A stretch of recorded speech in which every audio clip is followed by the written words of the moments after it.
Good evening and welcome to the Capitol Report on NTD Television. I'm Steve Lance. Here's what's coming up. The U.S. confirming that Russia is training 3,000 North Korean troops. The White House warning about larger implications in the Indo-Pacific. And that's as both presidential candidates are making a final push to win over voters. Both are in key battleground state of Georgia today. Trump at a faith-focused town hall, while Vice President Kamala Harris will be joined by former President Barack Obama and Bruce Springsteen. And will this election ultimately come down to voter turnout? And who would benefit, Trump or Harris? We'll discuss it all with Republican strategist Bobby Eberle and Democratic strategist Denny Salas.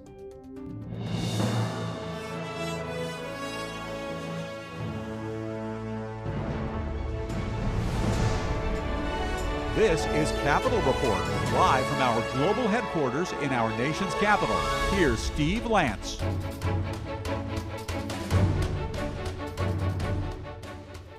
And the White House confirming that North Korea has sent 3,000 troops to Russia. While the motive remains unclear, the White House warning that it'll be fair game if these soldiers go into combat in Ukraine. NTD's Iris Tao has more from the White House. The White House says North Korea has sent at least 3,000 soldiers to Russia by ship in early to mid-October, and these soldiers are now getting trained at different locations. National Security Advisor John Kirby told us at a briefing that the U.S. does not yet know why Kim Jong-un decided to make this move or what he's getting out from it, but one thing that they do know is that this is a very concerning situation, especially if these North Korean soldiers actually go on the battlefield to fight with the Ukrainian soldiers, where they are currently undergoing training. We do not yet know whether these soldiers will enter into combat alongside the Russian military, but this is certainly a highly concerning. Russia and North Korea have boosted their ties in the past 2 years, and just months ago they signed a major defense deal requiring both countries to provide immediate military help if either is attacked. Despite growing concerns, the White House says the move is a sign of desperation by Russia. I think speaks volumes about how much his military is suffering. But it also warns that if these soldiers go into combat, there could be dead and wounded North Korean soldiers, and that the more severe impact could be on the Indo-Pacific. This willingness of Kim to literally put skin in the game here. Meanwhile, North Korea is known to have very close ties with communist China. While it's not clear if China played a role in the latest move involving North Korea and Russia, China has been aiding Russia's war efforts by providing it with war-related technologies and buying a lot of its oil. China's Xi Jinping and Russia's Vladimir Putin just this week met at the BRICS summit, where they touted what they called a profound relationship despite turbulent geopolitics. Reporting from the White House, Iris Tao, NTD News. Microsoft says Chinese-controlled bots are attempting to influence voters on social media. The tech company publishing research today that reveals an army of fake accounts. Microsoft saying the bots have engaged in a coordinated interference effort in down-ballot races. Research finding that the Chinese troll network has gone after Republican Congressman Barry Moore of Alabama, as well as Michael McCall of Texas and Senator Marsha Blackburn of Tennessee. Microsoft said the group responsible is known as Tides of Flood. It has previously been associated with the Chinese regime's Ministry of Public Security. The report said that lawmakers are being targeted because of their criticism of the Chinese Communist Party and its policies. Republican Senator Marco Rubio of Florida is also being targeted. However, Rubio is not up for re-election until 2028. And on the Democratic side, the Harris-Walz campaign has noticeably picked up the pace with rallies and interviews. Many events have been getting a boost from special guests, including former presidents and rock stars. NTD's Jason Blair has the latest from the Harris campaign. The Harris-Walz team has been working to reel in as many undecided voters as they can in key swing states, as well as get their core supporters energized to show up at the polls. Vice President Harris did 3 talks in 3 separate swing states with Republican former Congresswoman Liz Cheney on Monday, aimed at swing voters. Her running mate Governor Tim Walz appeared with former President Barack Obama in Wisconsin on Tuesday. And on Wednesday, Walz is recording multiple TV interviews for stations in North Carolina, Georgia, and Pennsylvania. Also on Wednesday, Harris has a live town hall scheduled with CNN in Pennsylvania at 9 p.m. Eastern. Before that, the vice president gave remarks from her Washington residence at the Naval Observatory. She reacted to comments by former Trump White House Chief of Staff John Kelly, saying Trump, quote, falls into the general definition of fascist. All of this is further evidence for the American people of who Donald Trump really is. This is a window into who Donald Trump really is, from the people who know him best, from the people who worked with him side by side in the Oval Office and in the Situation Room. Harris's campaign stops have been getting boosted by special guests like the Obamas and musicians. On Thursday, Harris will be joined by former President Barack Obama, as well as Bruce Springsteen in Atlanta, Georgia, another battleground state. It's reported that Springsteen will be headlining the event with a concert. Harris will also be joined by former First Lady Michelle Obama for a rally in Kalamazoo, Michigan. Then, in other campaign-related news, in the swing state of Arizona, police arrested a 60-year-old male suspect in connection to a Harris campaign office being damaged by gunfire. Authorities allege the office was targeted 3 times by the same person. Reporting in Washington, D.C., Jason Blair, NTD News. And with Election Day now less than 2 weeks away, former President Trump and Vice President Harris are making their rounds in key battleground states and media appearances. Today, Trump is in Georgia holding 2 campaign events, and NTD's Washington correspondent Jack Bradley is at the Gas South Arena in Georgia, where Trump is speaking this evening. Good evening to you, Jack. Good evening, Steve. Former President Trump is campaigning here in Duluth, Georgia, right after Zebulon, Georgia, because Georgia has 16 electoral college votes. It's one of the biggest swing states in the country. Now, Biden came out on top in 2020 by 0.2 percentage point. Now, Trump beat Hillary Clinton here by 5 points in 2016. Polls currently show a tight race here. Now, Trump held a town hall in Zebulon right before this, talking about domestic car manufacturing and the importance of it, among many other topics. Take a look. But one of the things we're doing is interest deductions on when you borrow money to buy a car, you get a deduction on it, and that's great. But you only get the deduction if it's built in America. The car has to be built in America. Trump also said that increasing oil production domestically will bring down inflation, and Senator J.D. Vance over in Las Vegas today at a campaign rally reflected that, talking about the high housing costs there and that parents are not having children because of it. Take a look. The biggest barrier to people, our young people starting families, having babies, is that they're worried about the cost of housing. So the more that housing gets more expensive, the more that young Americans are going to decide to either wait or to not have a family altogether. Senator Vance said that him and Trump, if elected, will also turn around the high housing costs by increasing oil production, making it easier to build homes, as well as cutting through the red tape, and then building on federal land that's unused in Nevada right now. Steve, back to you. And we will continue to keep an eye on that arena where former President Trump is set to speak and bring you some of his remarks when he takes the stage. Early voting is already underway. Both parties are working hard to turn out voters early, allowing them to shift focus to low propensity voters. To find insights into both campaigns, let's bring in Republican strategist Bobby Eberle and Democratic strategist Denny Salas. Bobby Eberle, Denny Salas, thank you both so much for joining. Glad to be here. It's great to have you both. So former President Trump was at a roundtable with Latino leaders yesterday at his golf club down in Doral, Florida. I want to play a clip of something that he said and get your reaction on the other side. I just saw a poll that we're actually leading with Hispanics. That's never happened before. I don't know, but it's going to be close. So, Bobby, I'll start with you. Do you think the former president has successfully made enough inroads with Hispanic voters? And what aspects of his message, if so, do you think are resonating?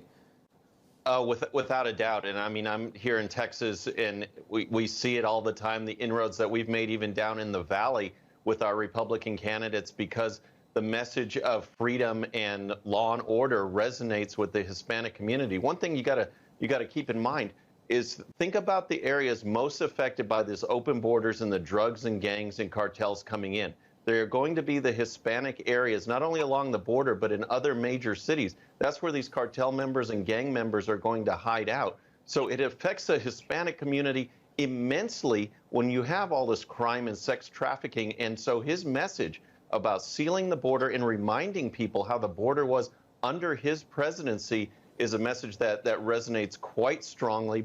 Denny, on the flip side, it seems as though Vice President Harris polls better with suburban women than the Hispanic population. Where do you think the disconnect is? And is it messaging? Is it policy?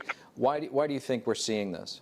She still is doing very well among Latino. Yes, you can argue that she's doing worse with Latino men. That I will absolutely agree with. Now, that being said, going back to the particular issue that's actually resonating the most with Latinos and Black men is really about the economy and economic issues. I will give credit to President Trump to go into Arizona and Nevada and then state that I'm going to create a policy in order to eliminate all taxes on tips. That resonates a lot with a lot of these working class Latinos that work in the service industry. And obviously you saw Vice President Harris kind of steal that particular idea and piggyback on it, but it is a good idea when you focus on the economy. Denny, I want to stick with you here. Democrats have a clear edge in early voting so far, but Republicans are casting more early ballots than they have historically. What do you think this means, and is this, do you think, eating into the Democratic Party's early voting advantage? This is good question. I have seen some of the rhetoric around the Democrats cannibalizing their own votes. I mean, look, right now they are focusing on turning out the high propensity voters, the ones that have an historic or a history of voting often for these general elections and primary elections, right? They're called triple prime voters, if I use campaign speak. But that being said, that doesn't necessarily mean that it's going to be bad for them heading towards Election Day. You want that in your campaign to focus on those high propensity triple prime voters to go out to the polls early. So then you're dedicating all your resources in order to go after the low propensity voters and the independents and the folks that may be on the fence that you have been documenting your conversations with, to try to get them to the polls. Now, what the Republicans have been doing very successfully in the battleground states, especially in a state like Arizona, is that right now they are getting out those low propensity voters. Now, it's interesting because almost like the reverse, right? Where we have seen that those high propensity voters do like showing up on Election Day on the Republican side. But right now, the Trump campaign and any of those affiliated groups, they're focusing on getting those low propensity voters to the polls. And they've been quite successful. Bobby, I'm curious your thoughts on this. Do you see this as a significant advantage for Republicans, basically when the final votes are tallied? Is this going to make an impact, or is it just a shift in, I guess, the attitude and the way that folks are viewing early voting? Yeah, there's a lot of interesting dynamics going on. So let me start with agreeing with Denny for a second as far as that targeting the high propensity voters. We want them out, and we want to get them out of the way. You know, we try and tell people, hey, you want the emails and the texting to stop, just go vote, you know, because then we'll clear you off the call lists in our data sheets. But what we are seeing is this tendency for Republicans in the past to kind of not trust the process and wait till Election Day. That's over. And Trump has done a great job. I'm pushing that in my county, and we're seeing a nationwide effort to get Republicans out there to vote early as well, because then, again, like Denny said, then you can allocate resources to those lower propensity voters, the ones that don't have that history, that R history or the D history, and come out on just the general election. Just briefly, guys, last question here. Denny, how many people do you think are still left that are truly undecided? And how much of this election do you think will ultimately just come down to turnout? That's a wonderful question. I believe that you still have a small sliver of voters that they're still on the fence. I think you also are seeing that with some of the campaign strategy that's being practiced by, let's say, the Harris campaign. There is a reason why that she traveled with Liz Cheney to 3 battleground states. They are targeting center-right leaning women to come out and support Kamala Harris during the election. So you're seeing that there are some specific groups, and they might be very small, but it could be enough to swing an election in these tight margins in the battleground states. So I believe turnout is going to be vitally important in order to win this campaign on both sides. But yes, I think there are still some, and you're seeing that play out with some of the strategy being employed by both Harris campaign and the Trump campaign. Bobby, undecided, I'm not sure, disaffected. I think there's still quite a few out there that are just saying, I don't like either, I'm not going to vote. In that case, who does that benefit? I think right now, because I think you're going to see a suppressed turnout on the Democrat side. So if you have people that are frustrated and don't want to vote, then it's going to benefit us. Because like in Texas, for example, you had this rallying around Beto in 2018. You had this rallying around Biden/anti-Trump in 2020. And now there's just nothing that's galvanizing them or energizing the other side. But those that may not want to vote either way at the top, how do we get them out and still vote Republican? That's a big challenge, and that's what we're working on. Bobby Eberle, Denny Salas, really appreciate both of your perspectives. And coming up, former President Trump is about to speak at a rally in Georgia. We'll take you there in just a moment after the break.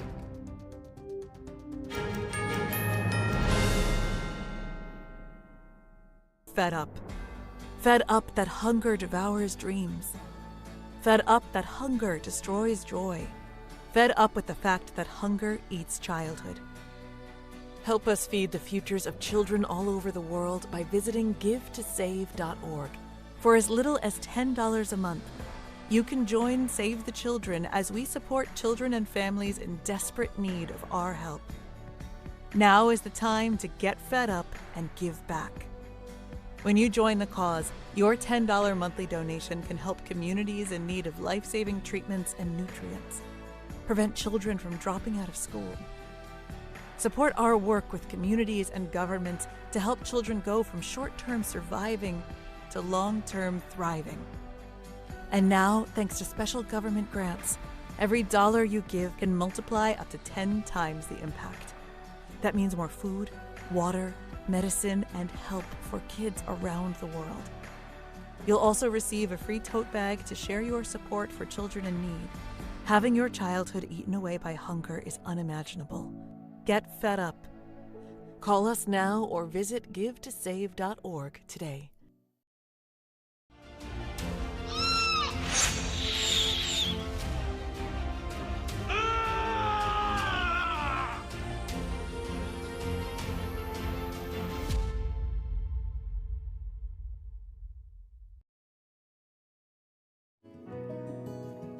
Looking for a healthy and smooth-tasting brew? Drop by Days Coffee Roasters today and explore our wide selection of specialty-grade, small-batch roasted coffee. Home to North America's first enzyme-fermented coffee, we source a wide selection of specialty-grade coffee beans from around the world, and our baristas are ready to craft your customized brew. Visit Days Coffee at 28 North Street, Middletown, New York. Come experience a brew like no other.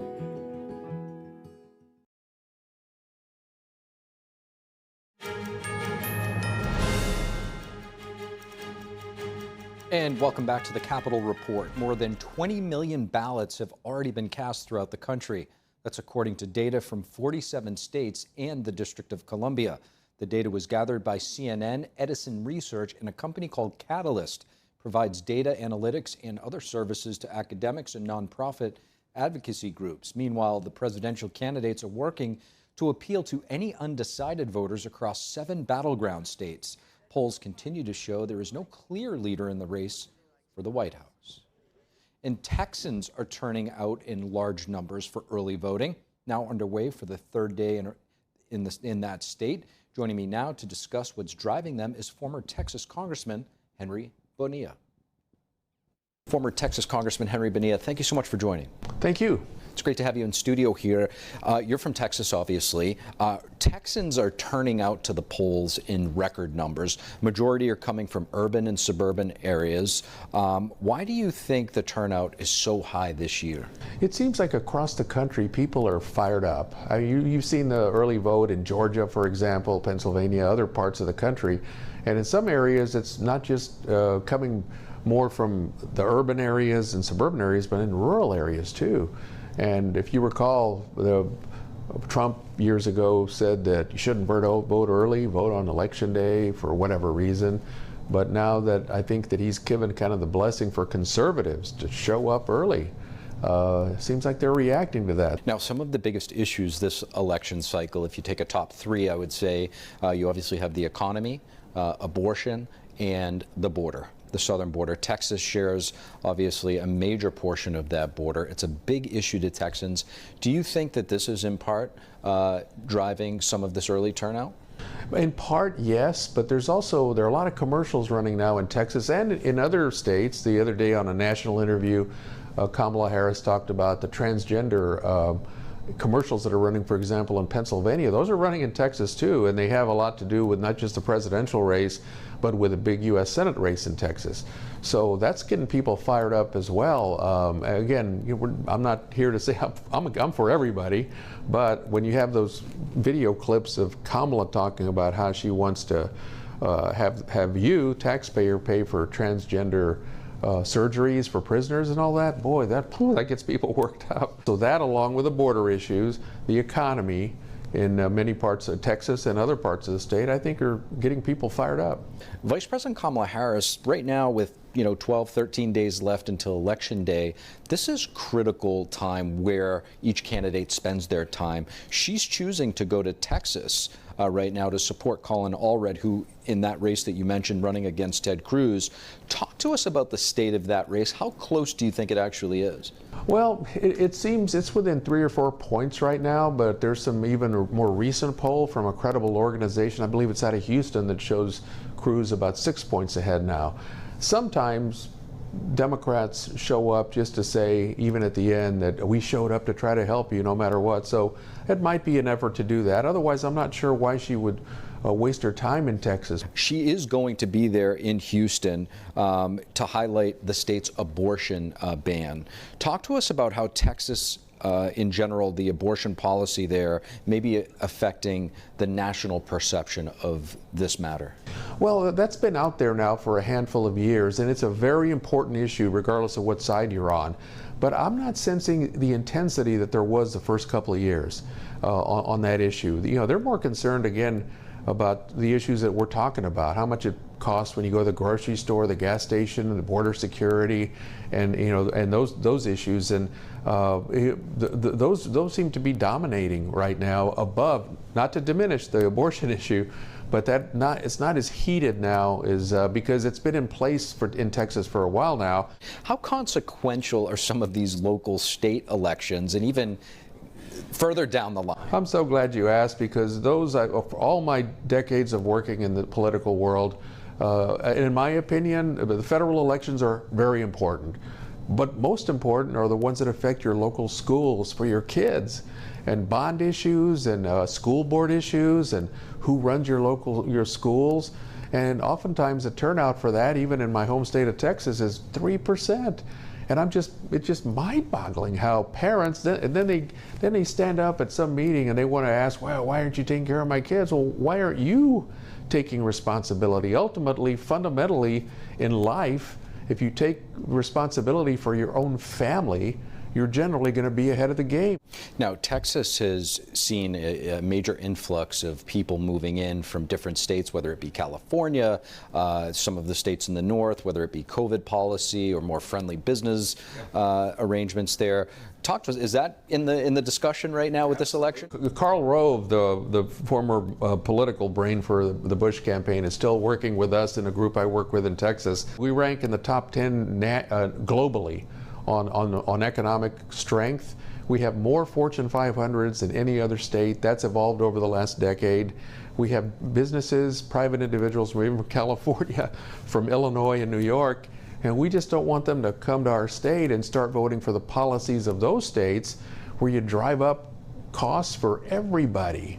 And, you know, gasoline, $7 in some states, and, you know, it's still high in Texas, but it's half that. Working really hard to say, look, you moved here because of these reasons, so for these reasons, vote for the leadership we have now in Texas. And another thing, it's a huge factor in Texas, we have a huge, you know, I'm of Hispanic origin, and we have a huge switch now occurring not just in Texas but around the country.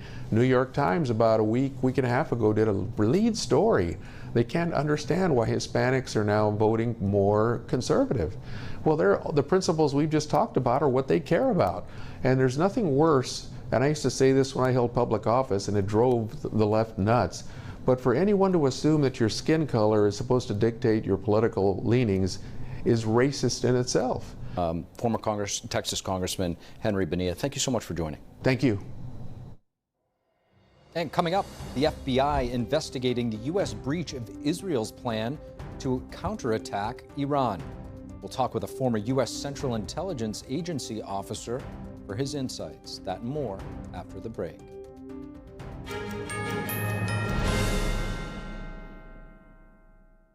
Election day is right around the corner. Have you voted yet? This is your chance to speak, to enact the change you would like to see. And that's why we're here, to keep you informed every step of the way. So stick with NTD for the most detailed analysis on all of the issues that matter most to you. And be sure to tune into our election night coverage. And don't forget to vote.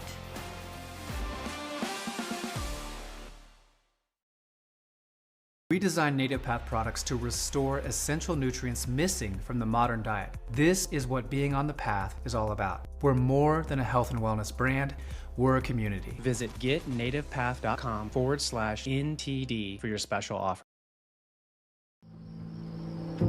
I didn't ask to lose my mother or to be abused at 5 years old. I didn't ask to be kicked out of my house with nowhere to go. I'm sorry. I didn't ask for any of this.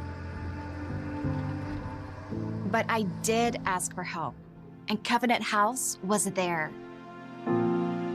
Thanks to their love and support, and to generous people like you, I got what I needed to take control of my life. For the young people who didn't ask to be put in unthinkable situations, Covenant House is there providing safety, hope, and a brighter future. Call or go online now. For a gift of only $19 a month, just 63 cents a day, you can provide hot meals, safe shelter, medical care, and love to more than 2,000 young people who sleep at a Covenant House every night. 1 in 10 young adults will experience homelessness this year. Your gift can help reach them when they need it most. I didn't ask for my parents and my family to disown me. I didn't ask to end up in a homeless shelter. The beauty of it all is that I found Covenant House. The need is overwhelming, but your monthly support will make sure no young person is ever turned away. Call or go online right now to safeplacetosleep.org with your gift of just $19 a month. With your monthly donation, you'll receive this soft, comforting blanket as a reminder of the warmth and safety your gift will provide a young person tonight. Covenant House really helped me and really helped mold me into the woman I am today. If there's no Covenant House, where would I be today? Your monthly gift is urgently needed to reach young people in communities like yours who didn't ask to be put in unthinkable situations. Show them they're loved and not alone. Call the number on your screen or go online to safeplacetosleep.org.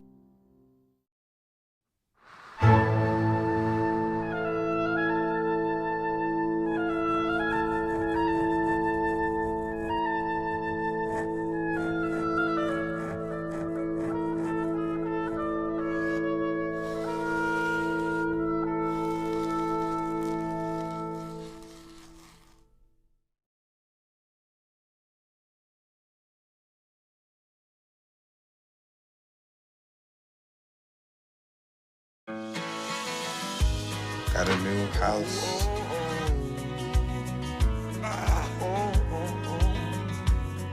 I think I finally found a place that I call home.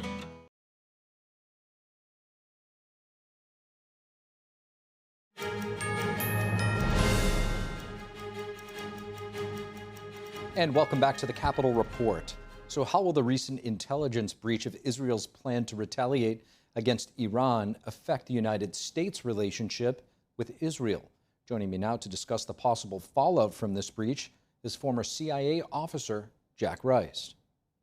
Media talking about Five Eyes, and really what that means is there is very specific partners that the U.S. has around the world, and when they get this kind of intelligence, it includes signal intelligence and it includes military intelligence, but frequently it also includes human intelligence. And that piece is the piece that concerns me the most, because what that has the potential for doing is creating a level of blowback in the intelligence community around the world, which we don't even know yet.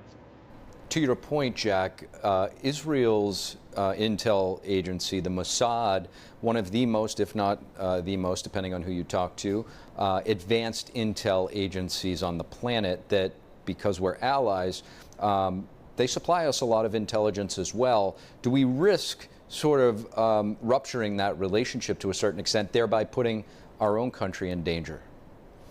Yes. I mean, there's no question about this. I recall some years ago, I was sitting down with a senior Israeli official who actually worked for Netanyahu, and he described it this way to me. He said that Israel is a battleship. It's an aircraft carrier for the United States. That's what Israel represents to the U.S. And because of that, that relationship is critically important.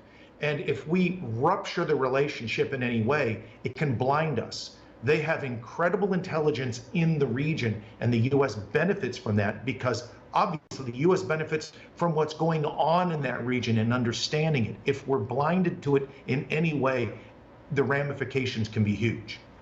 Jack, we know Israel has been weighing a retaliatory strike against Iran for weeks now. How do you think this intel breach could affect both Israel and Iran's, for that matter, military strategy here? Well, it changes both, because all of a sudden now there is a definite piece of intelligence that says this was coming. And there's actually a piece that even said the U.S. may have been trying to act like they didn't know it was coming. The problem is now we all know that it was coming. It can change what the Israelis do in terms of logistics, in terms of what they're trying to accomplish and what it means.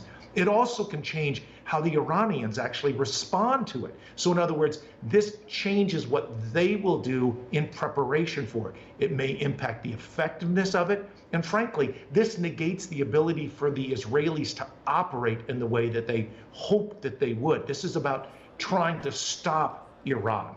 But if the Iranians know that it's coming, it changes what they can do and even limits and hogties to some degree what the Israelis can do. Now, Jack, Secretary of State Antony Blinken just in Israel to discuss a potential ceasefire plan with regard to Gaza. Do you think that this latest intel breach will affect that, or has the possibility to affect that deal? Well, I can tell you this. I have no doubt that the Israelis are going to poke the United States in the eye for this. They're certainly going to say, why do we give you anything else? We can't trust what you have now.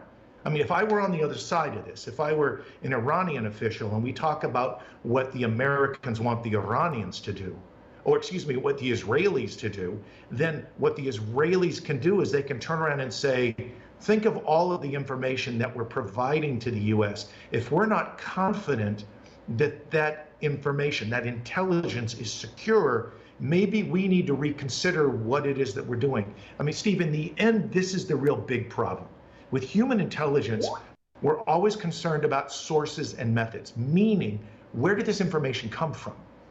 Who's tied to it? Who got it? Who has access to it? And if it gets disclosed, there may be assets out there in the field that could actually be in danger because of it. And so the blowback is very unclear at this point as to just how bad something like this can be. That's why the FBI is so aggressively going after it.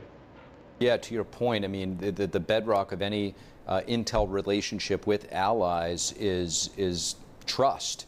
And so if indeed this was an internal leak, what do you think the appropriate measure would be for the leaker? No, it's going to be difficult. First of all, we don't know if it's a leak in the first place or if it's a hack. And those two are different, because if it's a hack, that means it's an outside source burrowing their way in. And that's one thing you can do, because now you're dealing with this from a security standpoint, in terms of rings of security on how you address it. That's one step. In the alternative, if what you're doing is you're looking at it internally, that is a much more difficult problem now, because now you're looking at access. And so when we think about this, this was apparently labeled as top secret. But the thing is we don't know exactly how top secret that is. I know it sounds sort of like Animal House and double secret probation, but if we realize there's SCI clearances actually that raise above that, and depending upon the eyes that were on it, you may be able to actually count the numbers of people who had access to try to sort of work it backward to determine who actually was involved. Jack Rice, really appreciate you joining us. Thank you so much. Former President Trump's campaign is accusing Britain's Labour Party of election interference. Labour staff members have traveled to the United States to help Democrats in their campaigns. NTD's international correspondent Malcolm Hudson has more from London. Former President Trump's campaign has accused British Prime Minister Keir Starmer's Labour Party of blatant foreign interference in the US election. It comes after some Labour staff members travelled to help campaign for Vice President Harris as volunteers.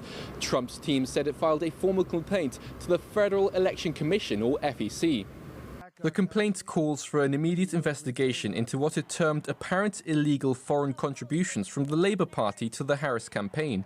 It cited media reports and a now-deleted LinkedIn post from Labour's head of operations, Sophia Patel, as well as reports of senior Labour officials meeting with the Democratic campaign. Patel wrote that nearly 100 current and former Labour Party staff would be travelling to the US in the coming weeks to help elect Harris in several critical battleground states. It is understood the activists are funding their own travel. Britain's Environment Minister denied any direct Labour Party involvement. As I say, what people choose to do in their free time and whether she's part of a group linked to the Democrats is entirely up to her, and it's up to individuals if they want to use their holiday to go and campaign for a party, a sister party in another country. People are free to do that. It's not against the law here, it's not against the law in the United States, but it certainly wasn't organised by the Labour Party itself. A Labour Party spokesperson said it's a common practice for campaigners of all political persuasions from around the world to volunteer in US elections. According to FEC rules, foreigners can volunteer on US election campaigns but cannot make or receive financial contributions, and they cannot be involved in campaign decision-making. If the FEC finds a violation, responses can range from written warnings to fines. The FEC previously fined the campaign of Bernie Sanders after Australia's Labour Party funded the flights and food of its volunteers to travel to the US and support his campaign. Starmer insisted his relationship with Trump is not in jeopardy amid the election interference claims. He reiterated that any Labour members were in the US on an entirely voluntary basis. And he said that he's had dinner with Trump in New York to make sure the two established a good relationship and that he will work with whoever is the next American president. Malcolm Hudson, NTD News, London. Republicans have adjusted their electoral strategy since 2020. Since the last general election, Republicans have chipped away at Democratic support in key demographics and have also bolstered their early voting numbers. NTD's Washington correspondent Luis Martinez breaks down those numbers for us. I just saw a poll that we're actually leading with Hispanics. That's never happened before. And I don't know, but it's going to be close. According to the latest USA Today Suffolk University poll, 45% of Hispanics support Vice President Kamala Harris for the White House and 44% support former President Donald Trump. These figures represent a 20-point drop in support for a Democratic presidential candidate since the 2020 general election and a 12-point increase in support for a Republican presidential candidate. I think Hispanics very much care about the border. In fact, I saw a recent poll that showed that over 80% of Hispanics are worried about border security, and that impacts their quality of life. As a mayor, and as we've seen, even Democratic mayors have criticized the current administration's border policy. Hispanic voters represent 15% of eligible voters in the 2024 general election. In every battleground state, the Hispanic vote is actually larger than the difference in between the Republican and Democratic candidates. Another demographic group that has been shifting since the 2020 general election is Black voters. I'm going to go ahead and just speak some truths, if you don't mind. We have not yet seen the same kinds of energy and turnout in all quarters of our neighborhoods and communities as we saw when I was running. Since the 2020 general election, Democrats have lost 15 points in their share of support from Black voters, while Republicans have picked up 5 points in their share of Black voters. Republicans have also made gains in the share of early votes. Thus far, 18 million votes have already been casted either by mail-in ballots or early voting. Almost 36% of those votes are from registered Republicans, a 6-point increase from the 2020 general election. The polls suggest that demographics are not destiny, as Republicans have been able to chip away support from historically left-leaning demographic groups. Reporting from Washington, D.C., Luis Eduardo Martinez, NTD News. Coming up, American middle and high schoolers are not requiring or being required to read full textbooks or novels. What are students missing out by not reading the books? We'll talk to a senior advisor at Parents Defending Education after the break. And undecided voters remaining the large variable for both presidential candidates heading into this year's election. We'll hear from the people to find out just how many of them are still out there. That and more when we return. Welcome back to The Nation Decides. This historical election, thank you for joining us. You need the best political team. The candidates meet expectations. We bring the data-driven, unbiased reporting you won't find anywhere else. So then focus on jobs in the economy. We cut through the noise so you can make informed decisions. Like to have heard more on. Second debate that Stay with NTD for the news that matters to you. What do you think the Harris? We are NTD. Come to the Mathis Design Studio, the premier destination for designer furniture. See the latest trends from top brands with heirloom quality pieces for every room in your house. Whether you're redecorating a single room or furnishing an entire home, we have the styles you'll love. Plus, enjoy fast, complimentary delivery. Visit us now for exclusive discounts and let us help make your dream home a reality for less than you ever imagined at the Mathis Design Studio. For those who cherish tradition and stand for the values that built this great nation, Republican Red Winery proudly embodies the spirit of American greatness. Let's raise a glass to forging our own future, building a bigger, better, and stronger America. The best is yet to come.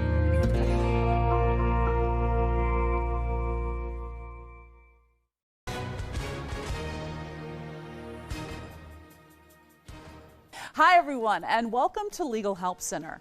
This is where we have professionals standing by to answer your questions regarding personal injury. So if you've been injured in an accident that was not your fault, like a car accident or a slip and fall, we can help. As a matter of fact, we are here to help. So take that first step and call the number on your screen right now. We have legal professionals standing by to answer your questions. They'll tell you if you have a case and how much your case is potentially worth. Thank you for joining us, everyone. I'm Gina Bellich, here with TV anchor and spokesman Tom Mustin. So, Tom, you've been in television for over 20 years. You've participated in a number of big events. Tell everyone watching at home what makes the Legal Help Center so special and what it means for you to be here with us in the studio. Well, Gina, first let me thank you for having me join you here today. Now, as far as who should call in right now, the answer is anyone who's been injured in an accident that was not their fault, because when you give us a call, you're going to speak with a live person, not some automated greeting or computer message, but an actual person who's ready to help. You'll receive a free consultation. You can get all your questions answered, and more importantly, find out how much your case is potentially worth. Now, this is a service to you, the viewers, offering you a free consultation and getting you access to legal help. So if you've been injured in an accident that was not your fault, or you know someone recently in an accident, give us a call right now. You'll speak with a live agent, not some automated greeting, but an actual person right now who's ready to help you. Like Gina said, if you've been injured in an accident, like a car accident or a slip and fall, the team is available to help. So take that first step. We have agents available for you right now. They'll answer any questions you have, let you know how much your case is potentially worth. Take care, everyone, and thank you for watching.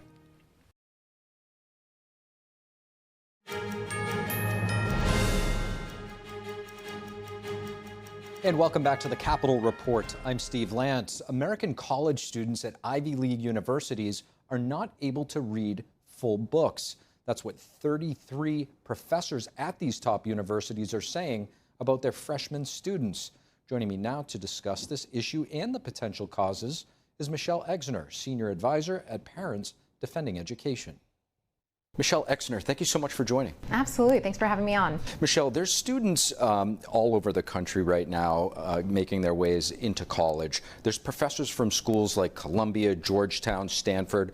They're saying that students are struggling with reading full books and that these students have never had to do so before. Talk to us, how common is this issue in American middle and high schools? You know, it was alarming. I read that same headline, and of course, as a parent, as someone who advocates on behalf of education in America, it was scary, right? Because this is an indicator of the future workforce of our country, but also it shouldn't be surprising, right? When you look at the national report card that we use to really track assessments and where students are across the country, we're not doing well, particularly when it comes to reading. So the last tests that were administered back in 2022 showed that only about 30% of fourth graders were reading at a proficient level, right? And for eighth graders, it was about 64% that were not reading at their grade level. And across the board, there were actually about 40% of students that are not reading at their grade level. And also, I think it's important to note that these numbers are still behind 2019, right? So we have not recovered that academic loss from the COVID policies. What do you think has led to these schools not reading complete an entire book? Absolutely. So I have a couple of theories, right, on just things and stories that we've gathered from that's happening from across school districts in America. So I think first is I'm not sure that students are getting the critical training that they need to process information, right? Large amounts of information. I don't think they're learning to critically read in school. Second, I think it's still residual impact of COVID, right? I think that's why you're seeing that the scores have still not recovered from 2019, right? I mean, that was in many cases 2 years of education completely lost.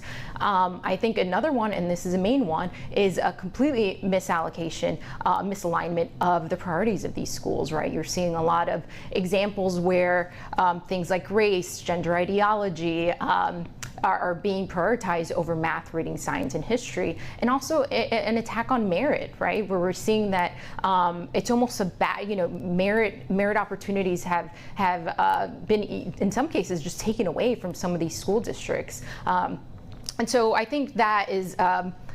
Just kind of a summary of some of the issues that we're seeing. So, I mean, there's so many different factors hitting us from all different angles, whether it's artificial intelligence now getting involved in the classroom. What would you say is ultimately some of the biggest benefit that you would receive from reading some of these classic texts? Oh, absolutely. I think one, just processing that complex information, right, when you're reading these classical books. And also, I think, and it was the professors cited in this article, right, it was about 33 of them, so quite a large portion there. And that said that over the past 20 years, they had noticed that students just cannot consume that type of information. They, in the past would be able to go from one Pride and Prejudice to another major novel. And now students are saying we're overwhelmed, right? And so I think if we, the benefit of reading critically, really it transcends past their academic careers to whatever they choose to do post-or academic journeys, right?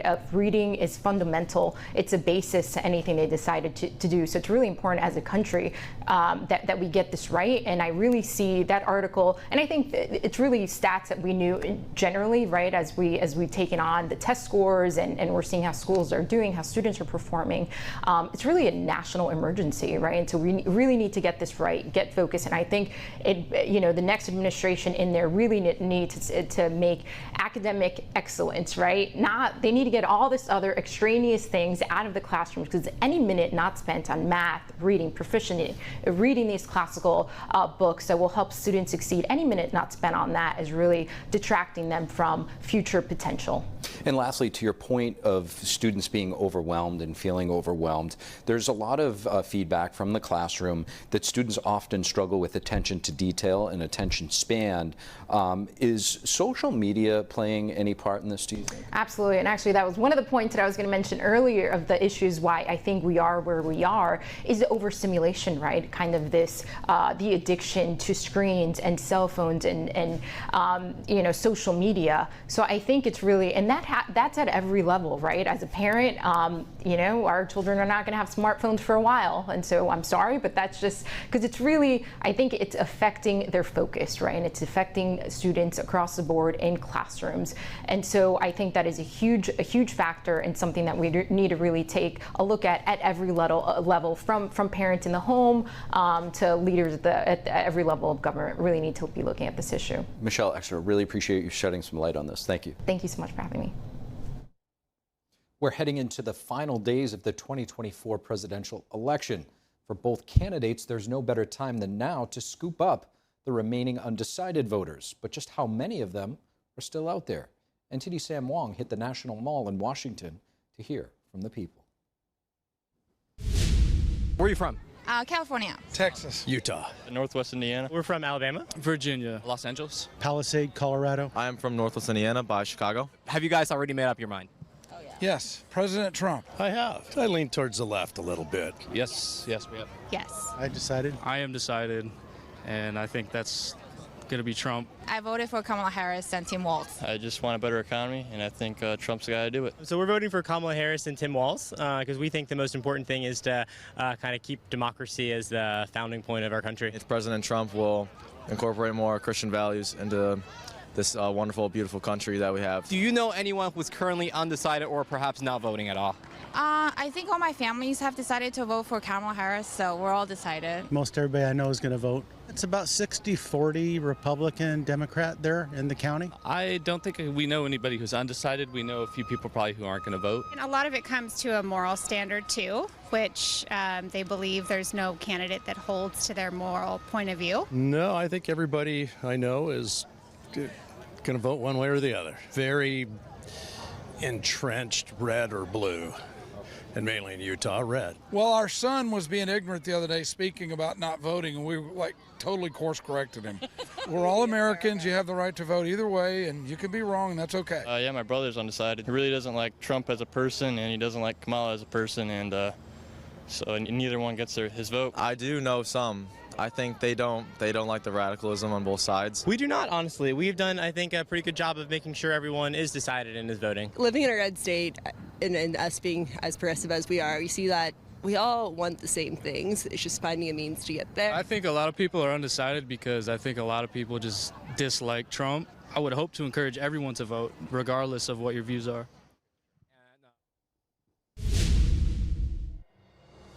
And that is all we have for you this evening on the Capitol Report. For round-the-clock original coverage, visit us at ntd.com/live and download our NTD mobile app.